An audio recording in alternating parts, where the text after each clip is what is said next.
Well, hey there. You've stumbled upon the intersection of internet quandaries and psychological insight. Welcome to Veritas Views on AITA, where the quirks of the internet meet the expertise of Veritas Psychology Partners. Thanks for joining us. I'm your host, Michael McBride. I'm joined by our dynamic duo of psychologists. Hi, I'm Dr. Gayle MacBride, and today I'm with Dr. Dan Kessler. You know, you're one of my favorite psychologists to consult with. I don't know why I blanked there for a moment. I really always get so much out of when we talk about cases together, and I am really looking forward to chatting with you again today. No, absolutely. And why we went into this crazy ass business plan to get, it wasn't crazy ass business. It wasn't crazy. Say that. And guess what? This will be old news by the time this airs, but we're at a year. Yeah. Doing this for a year. Terrific. Not the podcast, the business. No, this has been a good ride, and looking forward to continued years in business and continued opportunity to consult on during our. And by the way, we're recording these on Sunday mornings, everyone. So continued Sunday morning consultations. Cheers to that. Yeah. All right, With my Michael, water glass. you have a situation for us, don't you? I do, but before I tell you what the situation is, for anybody who's new out there, if you don't know what Am I Asshole is, in short, someone posts a scenario and asks readers, who's the asshole here? And that's what we're hoping to help determine at least. And if you're new, stick around through the credits. We always have some kind of bonus conversation afterwards. Neither Dan nor Gayle have read this or seen it. I haven't prompted them in any way, I promise.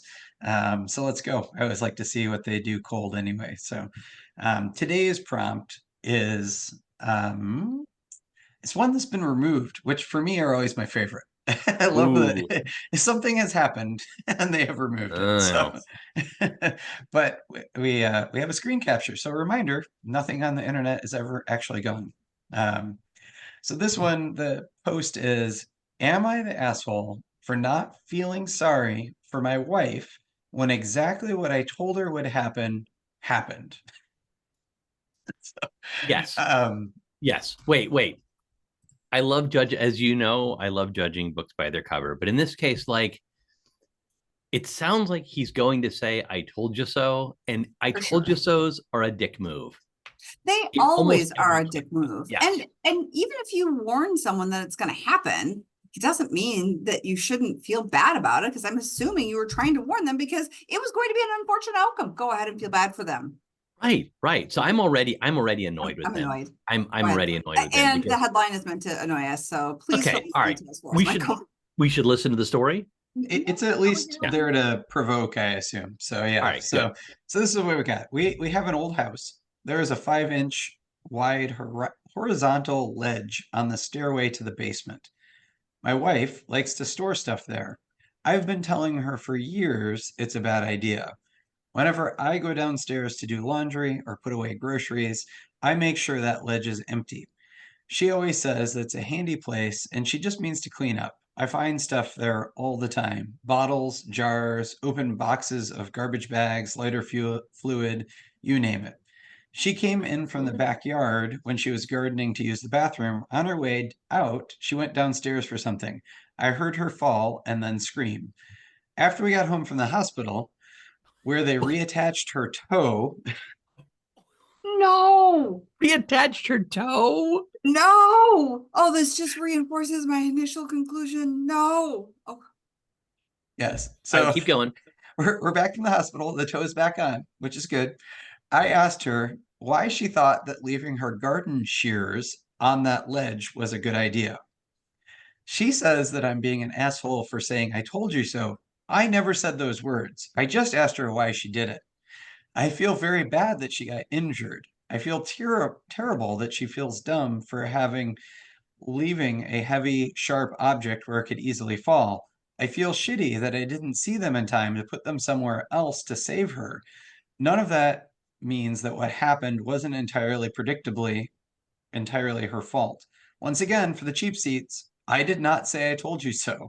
Am I the asshole for asking her about her thought process, though? Yes, and you're sitting in the cheap seats doing so.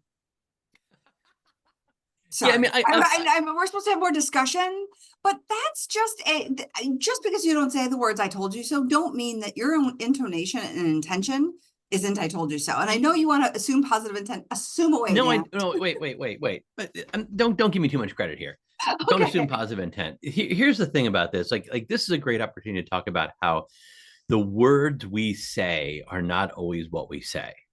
Right. You know, so often couples are in the middle of an argument and one of them will say, "I'm sorry, but you know, you did this, and then the person comes back and says, "You never apologized." They said, "Yes, I did. I said, I'm sorry."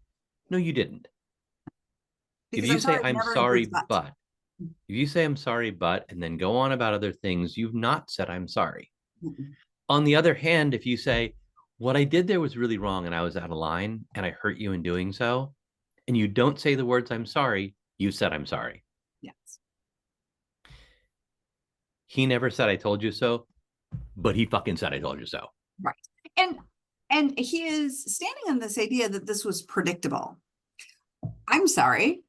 I was horrified at the story because it didn't feel predictable. Yes, we knew something was going to fall, but garden shears that took off her toe, that is not predictable.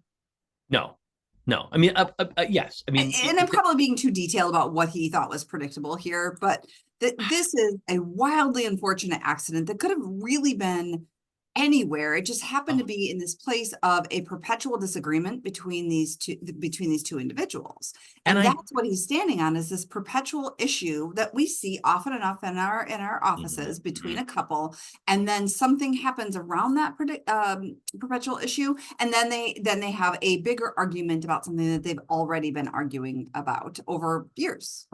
I mean, this woman has just been through having a toe reattached. There may be a time down the road, like 3 years from now, where they can laugh about it. I'm looking at our host, who I really just need to not be, because you're saying something incredibly serious. And the host is going, "What the hell?" I'm live reading the comments right now, and it's hilarious. And listening to you. I'm sorry. No, it's like, are you? I mean, like, there may be a time to have this discussion, but probably not. And immediately on coming back, I've full disclosure, I've never had any body part chopped off and reattached. So I don't actually know what it's like to lose a toe and have it re-sewn on, but I imagine it's a traumatic event. You don't know if you're going to lose the toe. You don't know if you're going to get it back. Once you get it back, is it going to take? Are you going to lose that toe? How much pain are you going to be in? How long? Like, she's dealing with a lot right now. And for him to even bring up anything about it being anything but an accident is awful. Right. 100% awful. And you want your spouse to have your back no matter what. When something awful like this happens, no matter if there was another judgment call you could have made, you need your spouse unwaveringly on your side. That response is a fully empathetic, "Man, I am so sorry that happened to you. Is there anything I can do to help?" And it not to Monday morning quarterback where you set the shears. And they both know that he said it over and over again. There may come a time down the road, like I can imagine her going, "You know, honey, you were right. I should never put the shears there." And then his response should have been, "Yeah, but you had no idea this kind of thing would ever happen." Exactly. To ask what your thought process is so parental in a partnering relationship. What was your thought process? I might ask my children that. Yeah. But that is the coded way that he said, "I told you so. Now defend your thinking." What were you thinking, person? What was she thinking? She was thinking the same thing she was always thinking, which is, this is a highly convenient place to set something. Yeah. And I will pick it up on my way out. That's all that. It was a very simple and predictable thought process. It was the same that she used for years with successful outcomes. This was a very unfortunate thing. But I really think that this is a great opportunity to lean into how often we think we say one thing, but we don't say something else. Like, he, not only did he say, "I didn't say I told you so," but then he doubled down on "I didn't tell I told you so," and tripled down by saying, "For those of you in the cheap seats," which, by the way, earns him another little asshole mark in addition to the first one. "For those of you in the cheap seats, I didn't say that. Like, he's really looking for the internet to validate the hell out of him. No, you didn't say I told you so. Probably because he's gotten in so much trouble with his wife about this. And now he's looking for someone to say, no, man, it's okay. He said, I told you so. He didn't use the words. And this is so important. Not using the words doesn't mean you didn't say the thing. Yeah. So I have there's an important question before I tell you what the internet said that I think is interesting. You were like cracking up on there. There's one really not kind comment, but it was funny and I couldn't help but laugh at it. Sorry, but I'll get to what the internet said in a second. But one of the questions that comes up is an interesting side conversation, which is essentially, how do you recover from a moment like this? And because you will, for the rest of your lives, as long as you live in that space, see that ledge or see her toe or whatever. And as a couple, how do you move forward after something like this has happened? Do you have thoughts or comments on that? I do, but go ahead, Gail, because I've been sort of like charging full speed ahead on this one. Oh, I think when you realize that you have responded poorly, you then move off your triple down spots and really fall on your sword. I'm sorry. I really, should have been, I would have liked to have thought I could have been more sympathetic in that moment. I really failed you. I'm really sorry about that. And once that relationship repair maybe has been made, then maybe you talk about as a couple how you want to use that ledge. And maybe just understand that was just a freak thing. Yeah, maybe not. This is so, I mean, the phrase, Gail, you use the exact phrase I was thinking, which is fall on your sword. Yeah. We've talked I might have heard you use it once or twice. Yeah, we've talked before about the elements of an apology. Mm-hmm. I wronged you. Yeah. I had a responsibility to you and I wronged you. As a result of that wrong, you were harmed. And this is what I'll do differently. These are the core elements of an apology. And the if words you don't I'm know sorry. The last one, ask. Yeah, but the clear, like the thing that's not, this often surprises people. The thing that you don't need to say in an apology is I'm sorry, because it's already encapsulated in I screwed up. Mm-hmm. In screwing up, I hurt you, and that's really important to acknowledge. Mm-hmm. But the thing that's never an apology is you're well aware, we talk this all the time, please forgive me. No, you never make an ask of someone you're apologizing to. So how do you repair this? You completely I see John Cleese in my head right now, hanging upside down in the movie A Fish Called Wanda, saying, I apologize unreservedly. If you haven't seen the movie, it's a worthwhile watch. It's been a long time. It's been a long time. But I mean, this is where you just apologize. And through this, like, I completely screwed up. I wronged you deeply and powerfully in your time of need. Yes. And I like to think of an apology as a gift that you give to someone else. And Perfect. You are presenting that without expectation of a gift in return, which is their forgiveness. Now, they may choose to gift you their forgiveness, but that is for them to then acknowledge or decide upon. And I think in the course of an apology, a good apology discussion, if do you forgive me? It can be a question. And that the other, I think it can be a question. We can disagree on this. We'll agree on it. We will disagree, because I don't think there should be any discussion of the acceptance of the apology, at least not at the time of making. Maybe some point down the road there's a place for it, but I think that we concentrate too much on forgiveness as part of this process, and forgiveness sometimes can't come from Here's why I want to keep that, which is if you have missed something and you've fallen on the wrong fucking sword, you need to be told, hey man, that was the wrong fucking sword you fell on. That actually doesn't help me. And so the request of, or asking, checking in, do you forgive me, allows for an opportunity to say, I heard you apologize for this. And while I might appreciate that, that's actually not what really hurt me. It was this aspect of it. And so there's an opportunity for correction about the other person's assumption, because, a lot of times we get into these arguments based on assumptions. And if we're not checking in and we're not actually having a dialogue about it, maybe we've missed the mark. So I'm still going to disagree with you. because I think that I still don't want to do anything that smacks of a request for forgiveness. And do you forgive me sort of sounds like a request for forgiveness. How about this? Will you accept this substitution? Mhm. Did I fully get to all the ways in which I hurt you? Yes. I would absolutely accept that. Did I fully address all the ways that I hurt you? Because now you're not asking for anything back. You're saying, the person might say, no, you didn't. You addressed this and this, but you totally missed the boat on this other thing. And I think you can do that without asking for forgiveness. I totally agree. I love that. I think that's beautiful. And I won the argument. What's that? I won the argument. I told you so. You well done.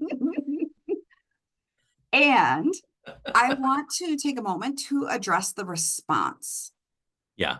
Please do not respond with, it's okay, when someone gives you an apology. It's not okay. They've literally just wronged you and they've apologized for it.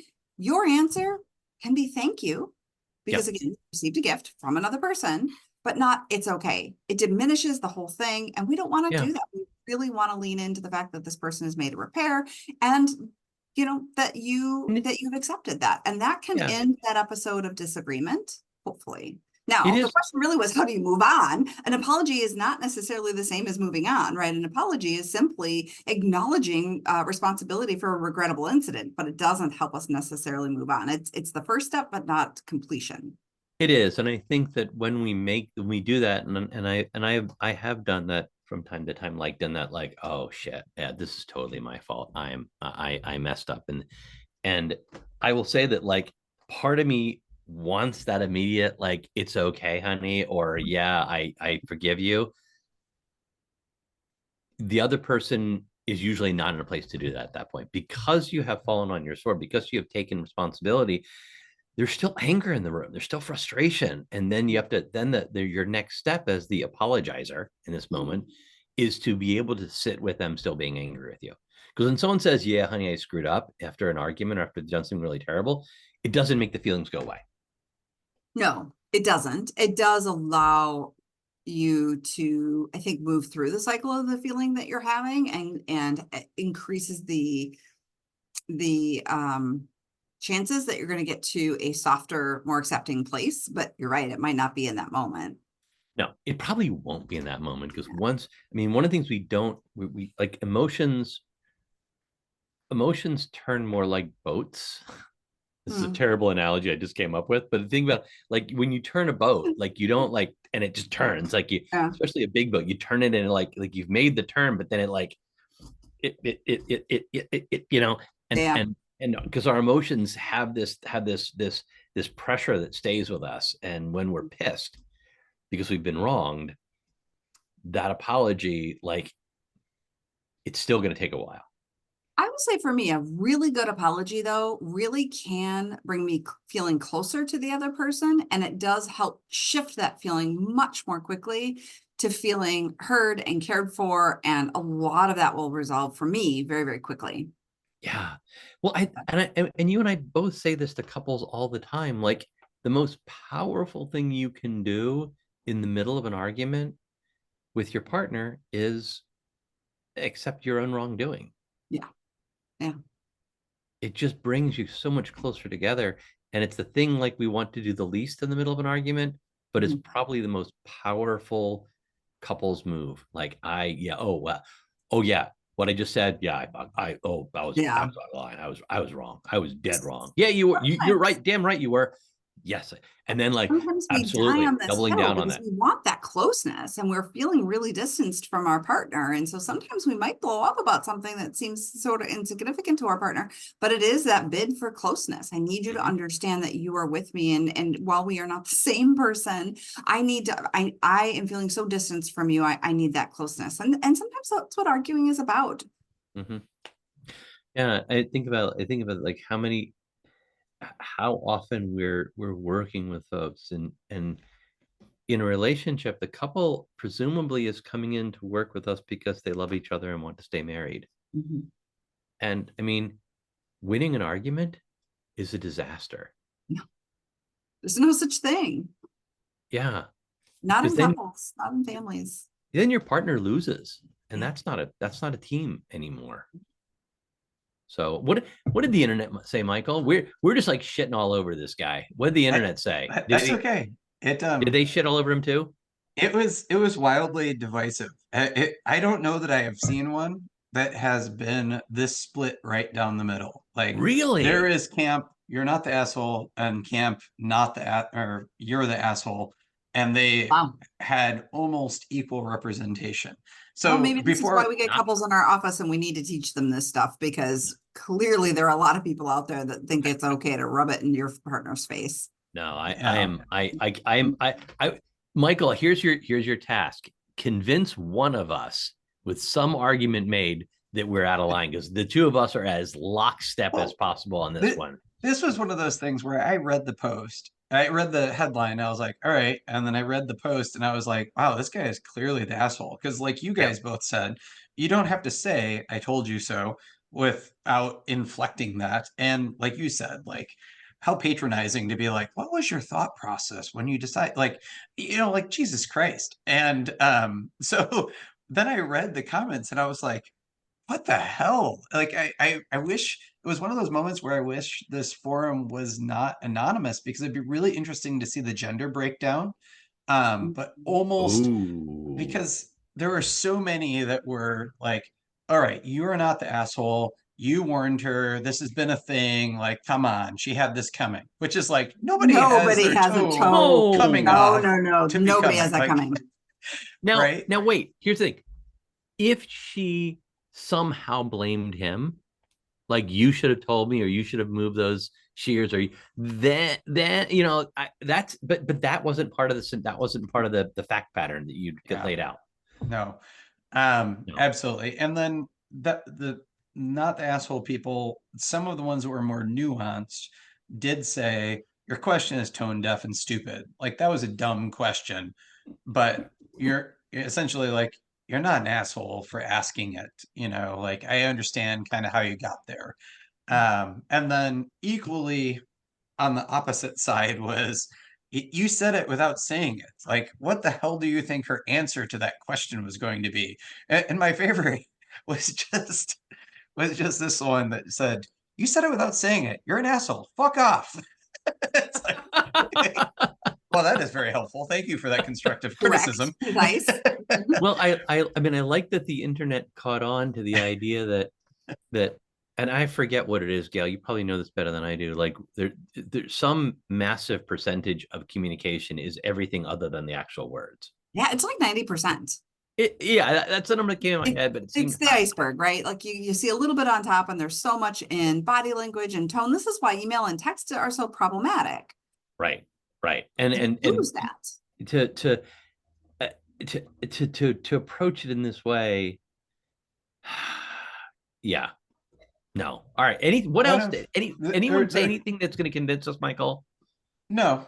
Okay. They're not going to change your mind. But there are a couple others that I wanted to share. One I thought was really a thoughtful, insightful, kind of wonderful comment, which was just like, instead of letting this issue fester over however many years, why didn't you embrace what she wanted and either put like a ledge on the shelf, or put some way to hang things there, or like, hey, you really want this thing, let's make that work, or this really bothers me, let's take that down, or something. Like, address the problem instead of just letting it continue to be a thing. So I like that. I kind of like that. And I think that sometimes within a partnership, the thing that's really important to me is not going to be important to my partner. And we can continue to push back on that, but we may get to that they're just not going to change. And if it's not that big a deal, then just go in the bathroom and flip the toilet paper roll the other way, because they're never going to remember which way it should go. And they're probably never going to care about it enough to do it. So just like, do it yourself and don't worry about it, and try to let go of those things. Gail, you talked about this before in a recent couple we were discussing working with, about learning how to tolerate differences. And how important it is to recognize when this is not necessarily right or wrong, just a difference. Yeah. Yeah. And I often use an example from my own relationship with this is it was really important to me when we got married to have some sort of predictability in cleaning and specifically the bathrooms. And my male partner would look and go, but I don't see that they're dirty. It doesn't matter. If we've been using them for a week, they need to be cleaned. And we got to this place of like, it doesn't matter to me. It's Tuesday, I'll clean the bathroom. And literally that's what it was, I don't need to see the dirt. I just need to know that my partner wants them cleaned. And quite frankly, my spouse is really great and he doesn't make me clean bathrooms because I'm one of those people that hates to clean bathrooms. I'll do anything but bathrooms and he'll do them for me. And if Tuesday's the day, then Tuesday's the day. Okay. Whether or not they look dirty. So you worked out like, how do I tolerate this difference in what's important to him and what's important to me? And this is a couple who missed that. We frequently talk about missed opportunities, and this is a couple that missed the opportunity. I really like that example, Michael. And Gail, your personal example, you're right, but the example of the responder gave, that what a missed opportunity for him to go like, okay, this is important to my wife. I'll just, how do we accommodate and really lean into that preference she has? Yeah. But we haven't changed our position. He's an asshole. True. Yeah. Or I shouldn't say he's an asshole because I don't want to define him. His actions were asshole-ish actions. How about that? We don't in our house, we call it assholic. The behavior was assholic. I don't know why. What we don't want to do is define a person by their actions. In this moment, especially maybe by their worst action, right? Or their worst day. We don't know how he functions on a typical day, but this absolutely was dickish and tone deaf, and he is in the wrong. Yeah. My favorite is, and then it wouldn't be the internet without a bunch of bad puns. So I will end with the light-hearted ones, which are important question. Which piggy? One of them went to market, so that narrows it down. Number 2 was, I seriously don't know. I don't know that you haven't said, I told you so. That was kind of bad. That was bad. The truth hurts. Maybe not as much as a severed toe, though. And then, sorry, buddy, you're really going to have to toe the line on this one. Yep. Okay, stick around for the bonus conversation after this, where Gail asks me some question or another that I will answer. Indeed. And please follow, share, and like Veritas Views on any of the podcast platforms with your neighbors and friends. And like Dan said, see you on the other side of the credits. You can follow Dr. Dan Kessler at Dr. Dan Kessler and Dr. Gayle MacBride at Dr. G. MacBride. Oh, and you can find them both at veritaspp.com. Credits. Tickling the Ivories, Matthew Reddington. Art, production, and design, bringing this show together with flair and finesse, Michelle Love. Recording and editing, turning chaos into something worth sharing, Michael MacBride. Intro, outro, I'm Kelly Buttrick, a VO talent who just happens to be Dr. MacBride's cousin. Cats, CJ, Linus, Sadie, and Griffin. Hosting by whomever lost the coin flip. Interruptions by all their children. The content of this podcast is for informational and educational purposes only and is not a substitute for professional mental health advice, diagnosis, or treatment. Listening to this podcast does not constitute a therapist-client relationship. If you believe you may be experiencing a mental health issue, please seek the assistance of a qualified mental health professional. If you are experiencing a mental health crisis, you can call or text 988 from anywhere in the U.S. to be connected to Crisis Mental Health Services. Thanks for listening. As promised, here's that bonus conversation. Dan, we often get into this field, sort of putting a toe in the water. Oh. And, too. And we get in by having some unusual early experiences working our way to becoming licensed psychologists. And I'm curious, what was one of your early psychology related jobs or volunteer opportunities or something that you did early in your career? I have. So first off, this is really, I have no idea when I made the decision to become a psychologist. Okay. I sometimes go, oh, my parents sent me to see a psychologist, and when I was in the 6th grade, blah blah blah. But I don't know if that's, I think I made the decision before then, and I have no recollection as to what moment I decided this would be my career path. Just like has always been a foregone conclusion in my head. It's not terribly interesting for our listeners because it doesn't say anything really like, oh, that's cool. I don't know. I hope I was right. But it's really working out for you so far. What was an early experience? What was a job you did though in service of becoming a psychologist? Whether or not you can remember why. You didn't work a hotline or score data or. No, I mean, I did all that didn't stuff. Work as a psych tech. I did all that stuff. Yeah, I worked a hotline because that's what you do when you're in college and you're trying to get a little bit of experience and knowledge. But I don't. Although I will say, I worked in like an eating disorder. It was officially the eating disorders hotline, but really, and this is like as I look back on it, it was kind of a recruitment, I think, for an eating disorders like treatment program. Mm-hmm. Like I think it was because like if someone, you would often transfer them to a counselor, and I think that counselor's job was to get them to come in. So like but the thing is, this was brand new after they added they had 1-800 numbers and they were all filled up. So this number is 1-888, and like a number of people reached out and were like, "You're the eating disorders hotline, and your phone number starts out 888." Like, that's terrible. Isn't that terrible? We had a few people like filled out the thing and like 88. Anyway. No, I love the field, and I've enjoyed. I've worked as a forensic psychologist. I've taught college classes. The human behavior and the choices and motivations and drives behind it is endlessly fascinating to me. But I can't recall a moment. So there you go. All right. Yeah, kind of an anticlimactic response, but best I can do. Excellent. Well, thanks for giving us your best. Yeah. Take us out, Michael. Thanks, everyone, for tuning in. Tune again next week for another fascinating Am I That So debate. We love hearing from you, so please review us on Apple, Spotify, or, well, wherever you're listening. If you enjoyed this podcast, please review, like, and follow. Also, give it a share. This helps us reach more listeners.